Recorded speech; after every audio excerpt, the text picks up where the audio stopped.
Sobrang nakakagulat na balita. Grabe, President BBM, nagsalita na. Nagulat si Vice President Sara Duterte, ginulat ni PBBM, punong-puno na. Ayon sa nakalap nating impormasyon, first time in history ang VP nagbigay sa presidente ng kondisyones para makipag-ayos. Bago makipagbati sa Marcos ang Duterte, dapat si Presidente Marcos muna ay mag-resign. Gustong maging si VP Sara ang presidente? Grabe, si President BBM nagsalita na. Nagulat si Vice President Sara Duterte, ginulat ni PBBM, punong-puno na. Tara panoorin natin. They want you instead to resign. How do you want to respond to that? Or if you I will resign. Yeah, that's what they want.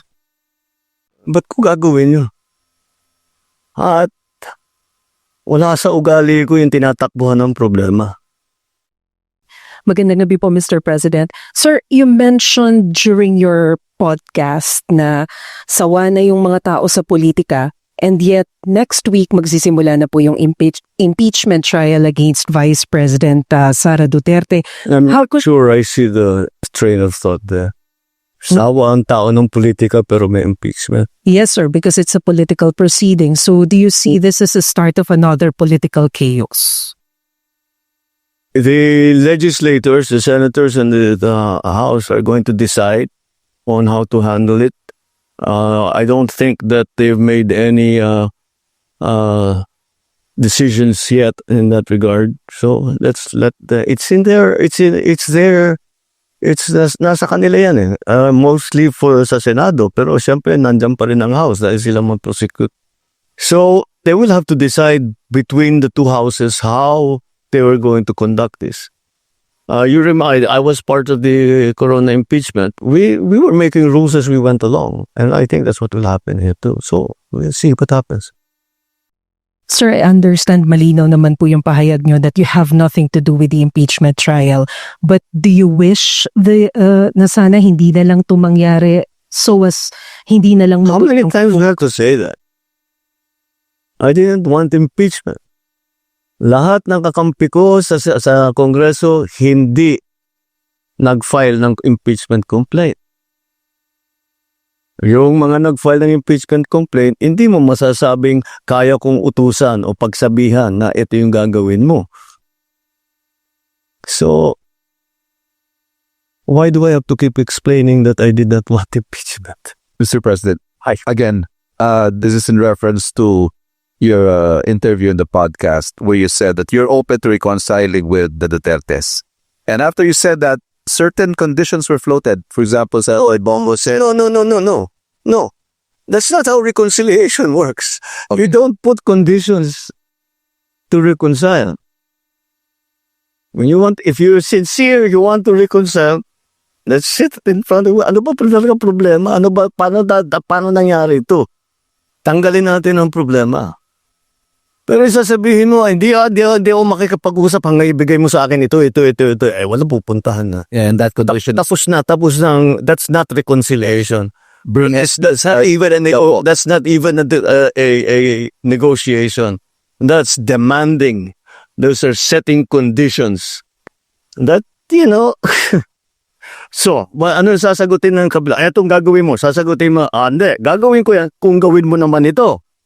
Wala nang pupuntahan yun. Tapos na ang usapan. So, how far are you willing to go, Mr. President, to pursue this reconciliation? Put it this way. I don't know. What will come up? What's needed? Kaya ko bang gawin? Hindi ko kayang gawin. Hindi naman ganun. You cannot prejudge at I'm going to talk to them only this much. Hindi. Kailangan sinasabi ko nga bukas ka eh. Kahit anong sabihin mo, pakikinggan ko. Kung talagang tapat ako na nais ko mag-reconcile, edi isipin ko lang, lahat ng hiningi mo, lahat ng hinanakit mo, kung kaya ko ayusin, ayusin ko para tapos na to. Ayoko nga ng kaaway. Good evening po, Mr. President.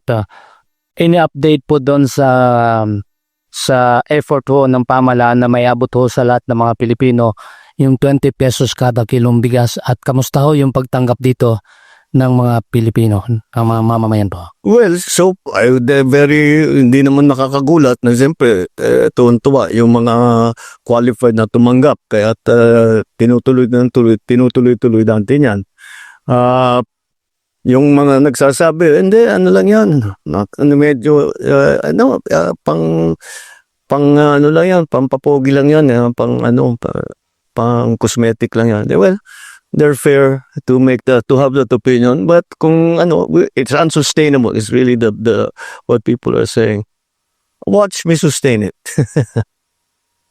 and then we'll talk in May of 2028. Oh, natuloy ba o hindi? We found a way. We found a way to do it. We found a way to do it. We could not do it before. Hindi kaya kasi hindi pa kaya ng sistema. Iba pa yung presyo ng bigas noon. Hindi pa tayo Kaya yung mga bilateral na ginagawa namin, we're making deals with different countries para yung presyo mapako na hindi pa bago-bago. Kahit anong mangyari down the road, nagawa na ngayon natin yung wala tayong ganun noon eh. Ngayon meron na. Kaya na natin gawin yung 20 pesos. And other things that DA is able to sell rice, the prices come down. But at the same time, on the other side, tinitiyak natin na ang pagbili, ang presyo na pagbili sa farmers, magandang presyo naman. Para naman yung farmers natin, magandang kanilang hanap buhay. And the difference there, that's what the government is paying for. Sir, according to the latest Pulse Asia survey, your trust rating is significantly lower than that of Vice President Sara Duterte and former President Duterte. And the previous surveys also showed a pattern of decline in your ratings. Can we get a Wait, what survey? Pulse Asia, sir. Pulse? Yes. Uh, Can we get your comment on that? Madami pang survey, just don't base it on one. Sir, follow-up lot. How do you plan to arrest yung decline in your surveys? Well, again, let's look at other surveys before we act. Know your source. That's always a imperfect information makes you make imperfect decisions. The more perfect your information, the more perfect your decision will be. That is one source of information, and you have to understand where it's actually coming from. Sure, of course, we just concluded the first meeting here for India under the chairmanship of Malaysia. Our chair was Prime Minister Anwar Ibrahim of Malaysia. And I think from the news releases or some of the material that has been produced for this meeting, the two main topics really were Myanmar and unilateral tariff schedules being imposed on the different countries, ASEAN member states.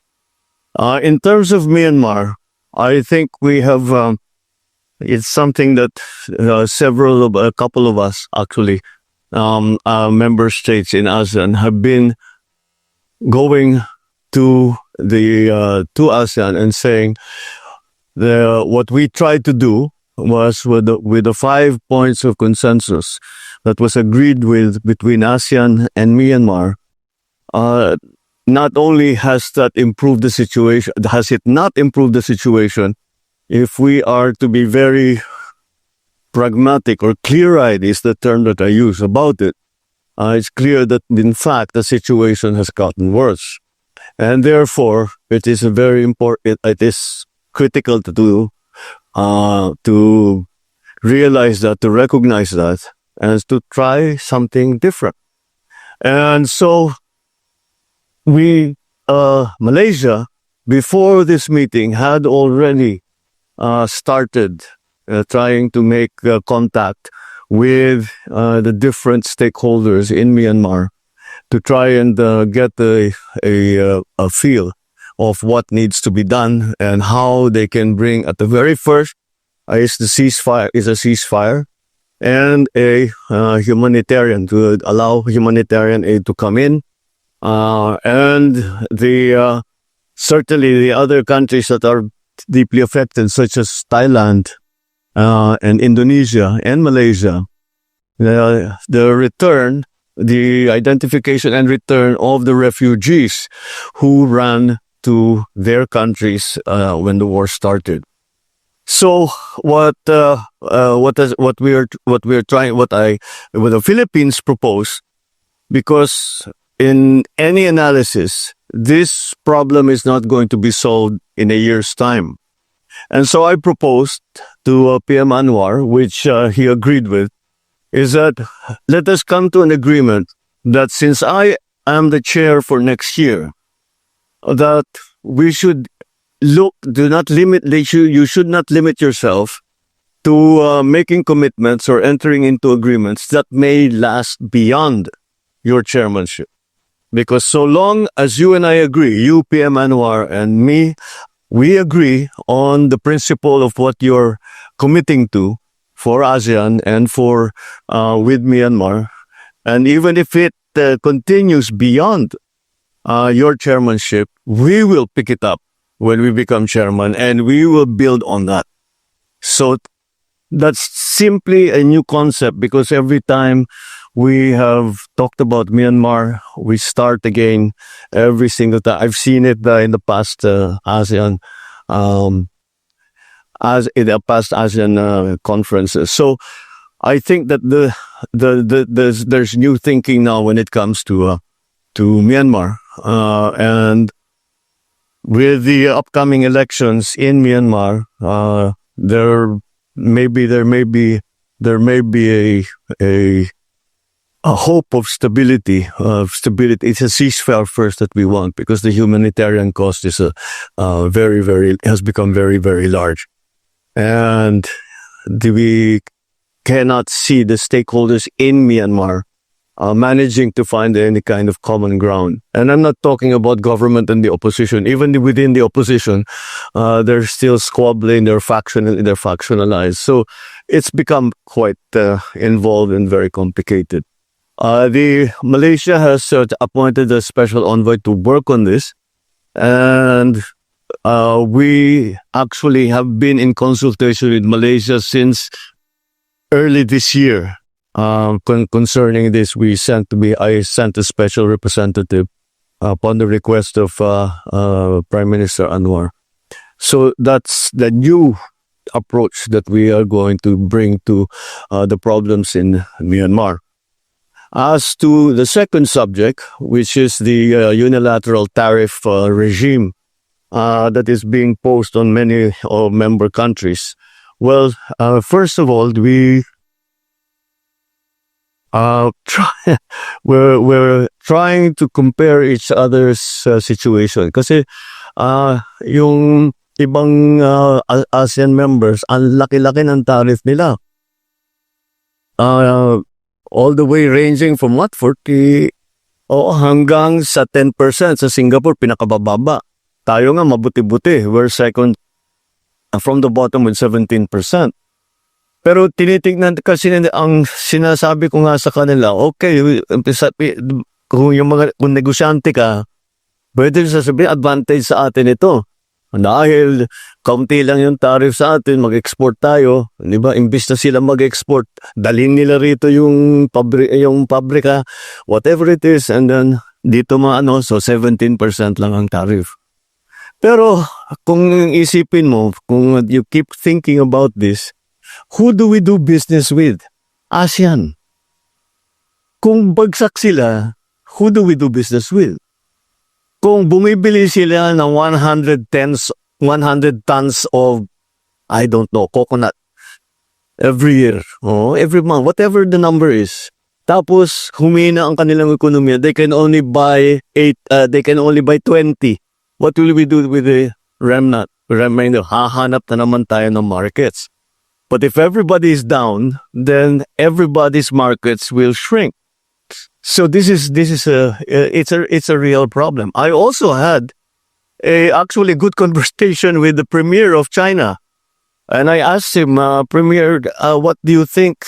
He says, well, we do not want any of this. They don't want this war. And I said, we're very worried because China is the biggest economic driver in the region. And of course, we watch very closely what is happening to the economy in China because it affects all of us. Because once again, we trade with China.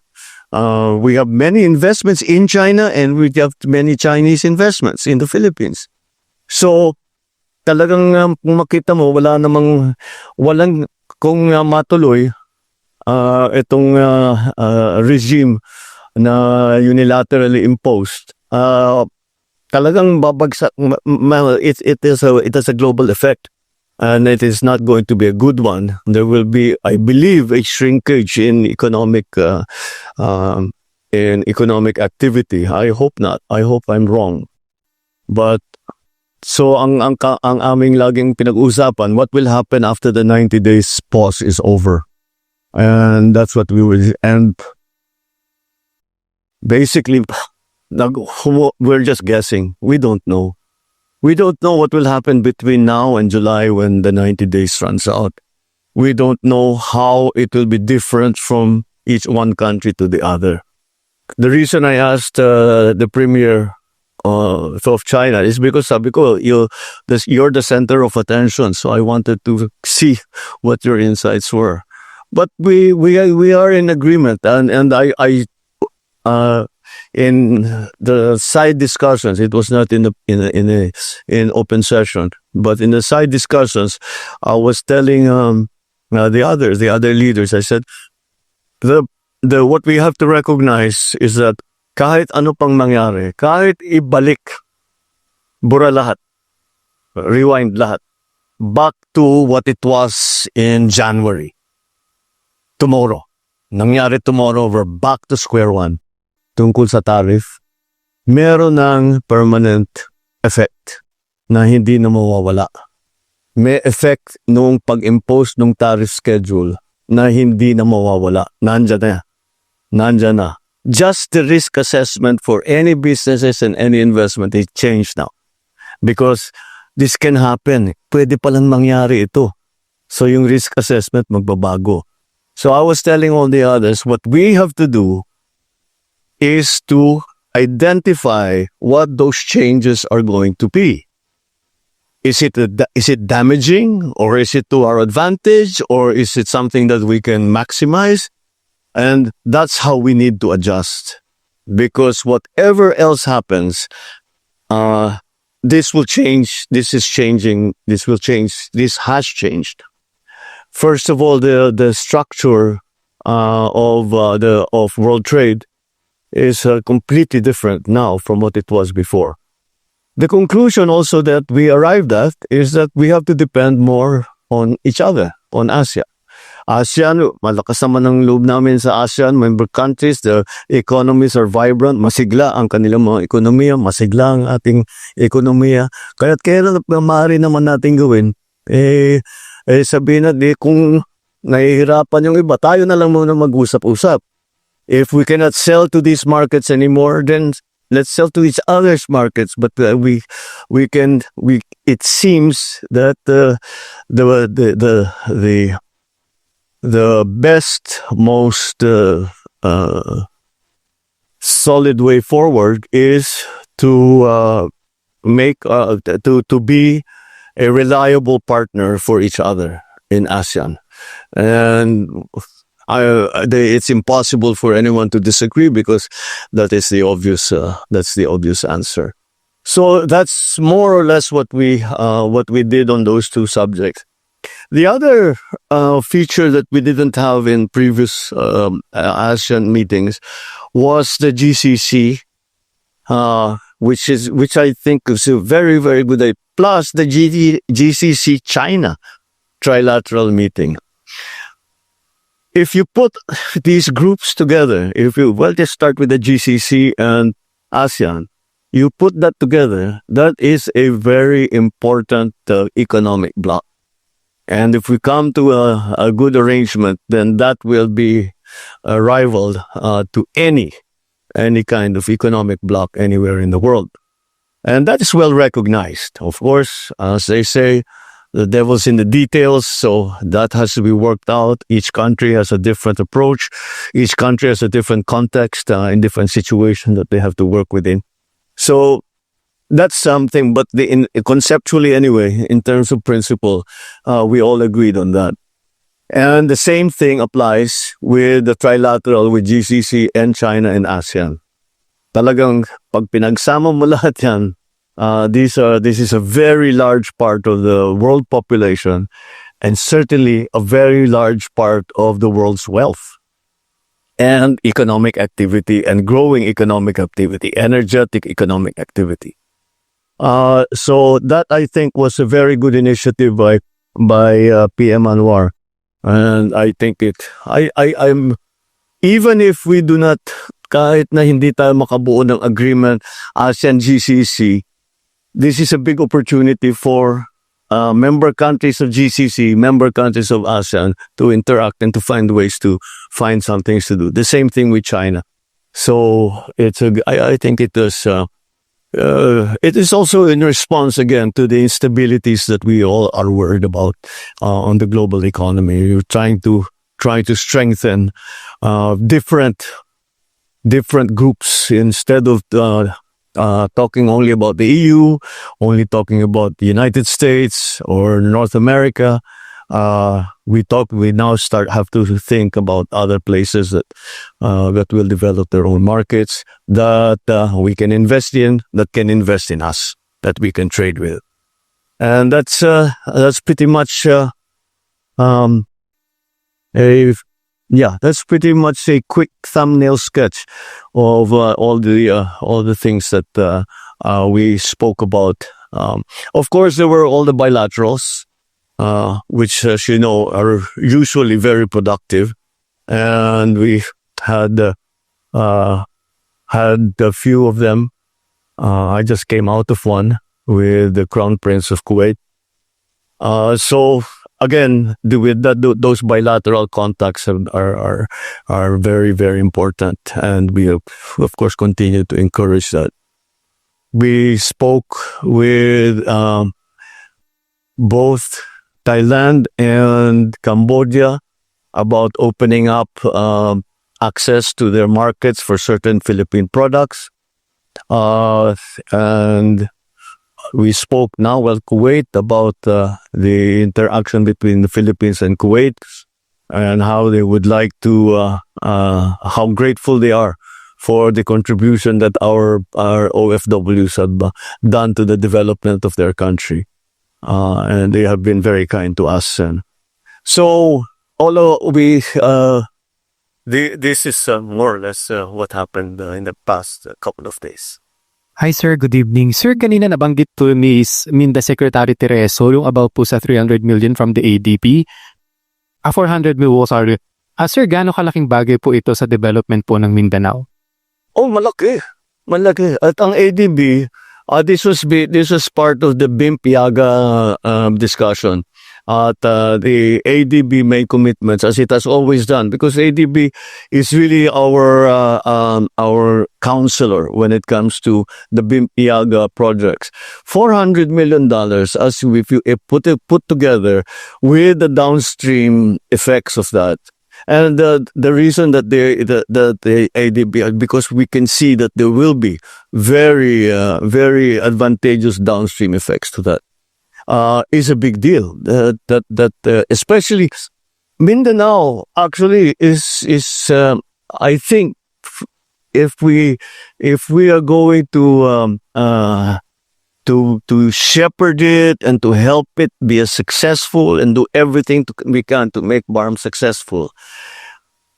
We always talk about land of promise that we never were able to see the promise of. I think there's a chance now that we will, because there's no more fight. There's no more fighting. Well, there's some criminality, but it's not the large scale fighting like we had during the secessionist war. So malaki ang malaki ang ang kumpiyansa ko sa pagbulusok ng Mindanao. And ADB has always been there. But also, OIC, the Organization of Islamic Countries, Malaysia has always been very, very, Japan has always been very present. ADB has always been very present. So even the EU has always been part of the peace process, and now the investment into BARM. So I hold great hope for the future of BARM, for the future of Mindanao. So one more lang po. So during your intervention sa plenary session po, nabanggit niyo po yung pag-push sa Code of Conduct sa South China Sea. Push ng Code of Conduct po sa South China I always push the Code of Conduct. Always. It's critical to everything that's happening. You know, if you have a Code of Conduct, essentially, freeze frame muna. Okay, hanggang dyan na lang tayo. Wag na nating palalain. Tapos yan, ang usap tayo will request that will contain mechanisms also of adjudication, or trying to de-escalation processes. Kasama lahat yan. So I think that I think it's well recognized. It's not just the Philippines who feels that way. Everyone in ASEAN feels that way. Everyone in Asia feels that way. Sir, just want to ask more details about your conversation with the Chinese premier. Did you talk about the situation in the West Philippine Sea? No. I only spoke to him. He was sat. It wasn't in a meeting. He was sitting next to me at lunch. I was sitting next to the Chinese premier and the foreign minister of UAE. Or at least, did you get any commitment po from the Chinese side on your call to... Wala. Tinanong ko lang sa kanya, sabi, I just want, what is the Chinese perspective of this new unilateral tariff schedule? And he says, well, Mr. Trump has seems to have his own idea, but we certainly do not want this to continue. It's not good for everyone. We don't want this.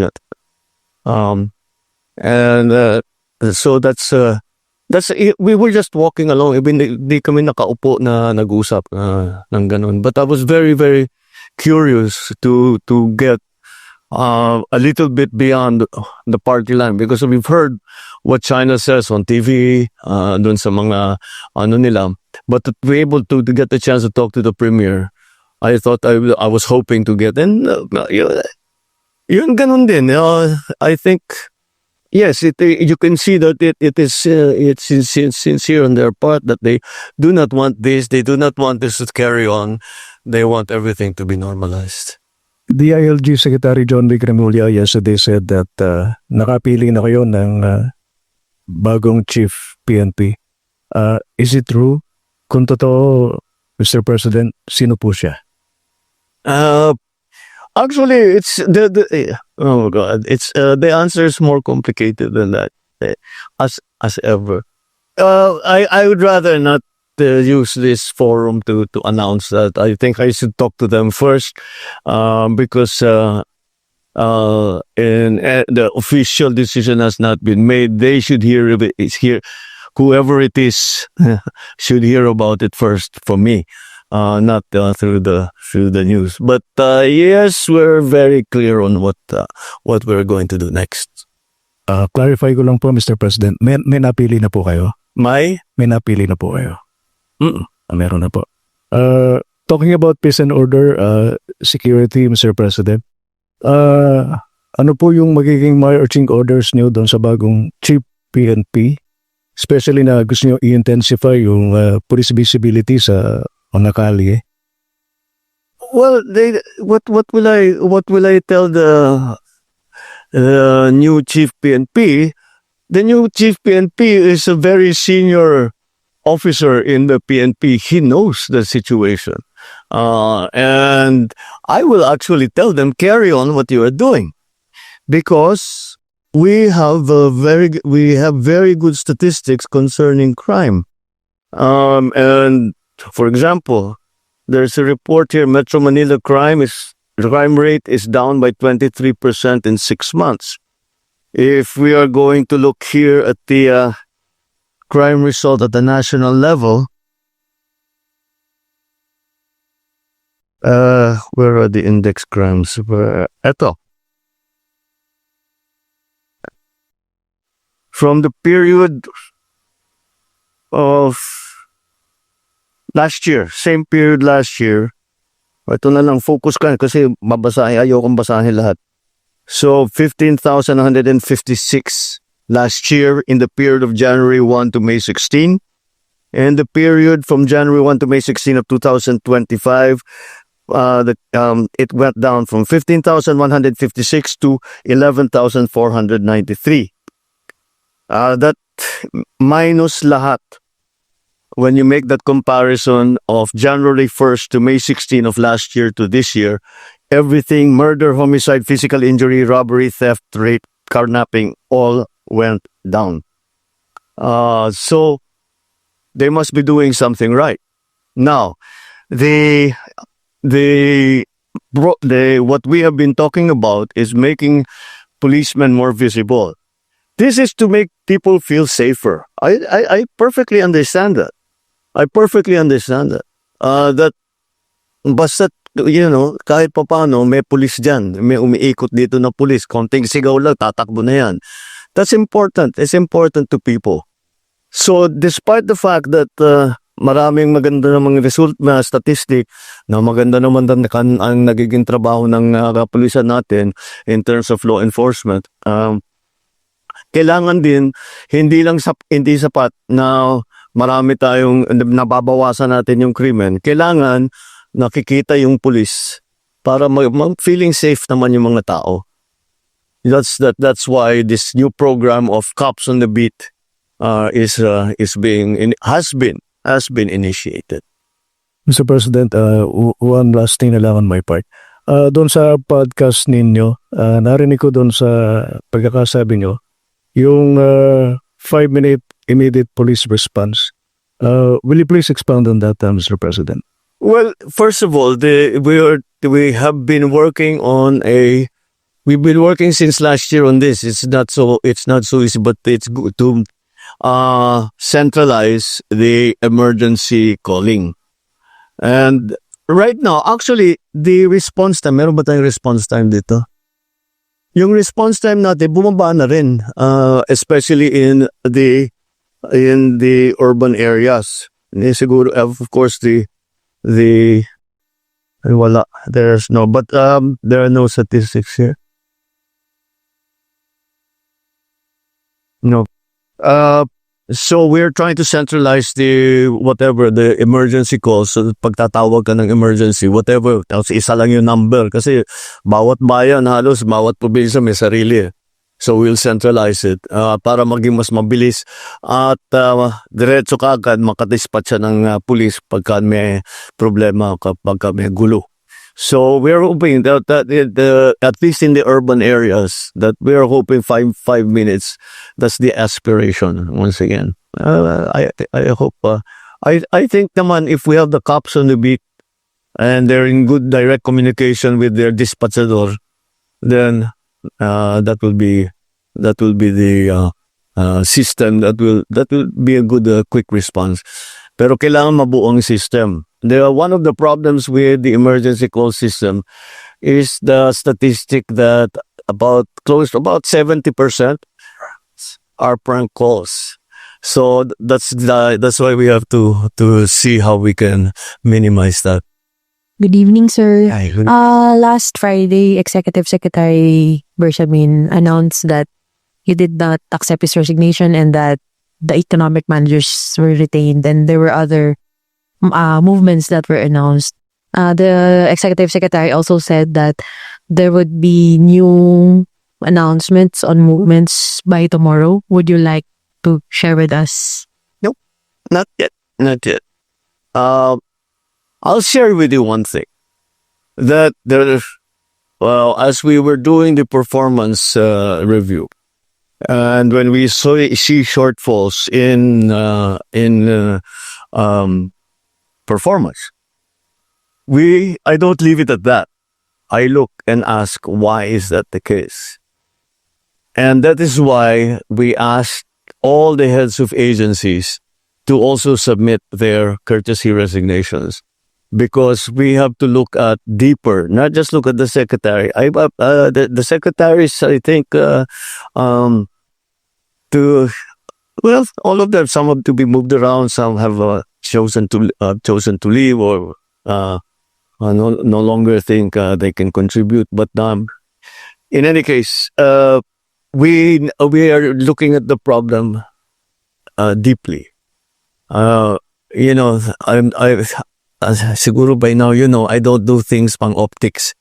If there is a problem, I like to fix it.